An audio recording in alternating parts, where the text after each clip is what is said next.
Ever wondered how this pixelated phenomenon came to be? It all started with Markus Persson, better known as Notch, a Swedish programmer with a passion for game development. In May 2009, Notch began working on what would eventually become Minecraft, initially calling it cave game.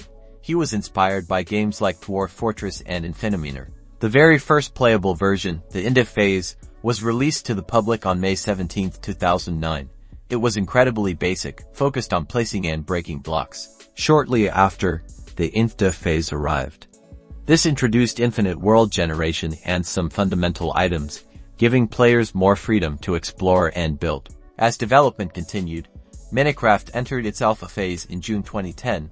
This brought significant improvements, including crafting, survival mechanics, and the introduction of mobs, like the iconic creeper. By December 2010, Minecraft reached beta.